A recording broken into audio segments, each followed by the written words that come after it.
Ang mga balita kamakailan tungkol kina Richard Gutierrez at Barbie Imperial ay naging usap-usapan. Nakita ang dalawa na magkasama sa isang gastropub sa Alabang noong unang bahagi ng taon na nagpasimula ng mga tsismis tungkol sa kanilang posibleng relasyon. Ang pangyayaring ito ay kasabay ng paghihiwalay ni Richard at ng kanyang asawang si Sara Lahbati na lalong nagpasidhi sa mga espekulasyon. Gayunpaman, parehong itinanggi ni na Richard at Barbie ang anumang romantikong ugnayan. Ayon sa mga malapit sa kanila, ang kanilang pagkikita sa bar ay maikli at kaswal lamang.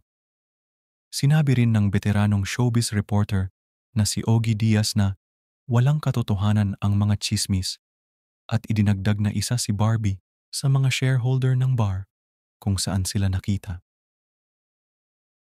Hindi naman nagpakita ng labis na pag-aalala si Sara Lahbati tungkol sa mga tsismis na ito.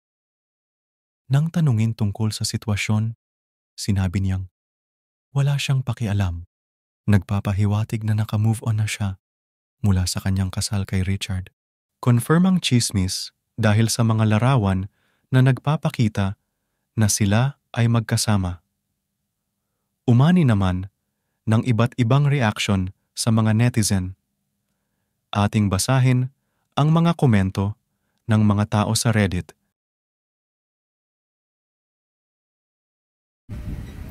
Si Barbie ayos sa matinong lalaki na hindi nambubugbog. Sa bagay, hindi rin naman siya matino.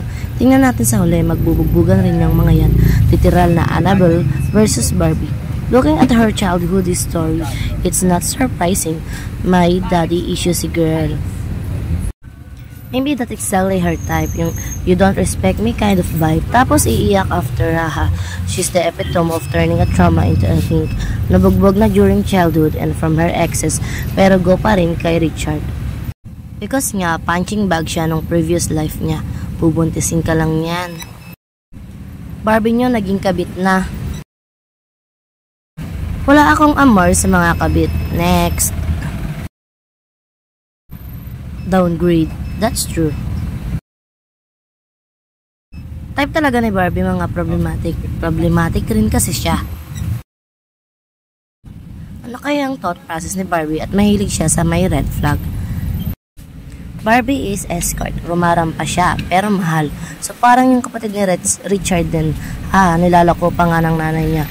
Kung wala ka namang sunod-sunod na projects at endorsement and is still having a lifestyle, dalawa lang yan. Either fake it or until you make it. Or putkify lang ang puhunan.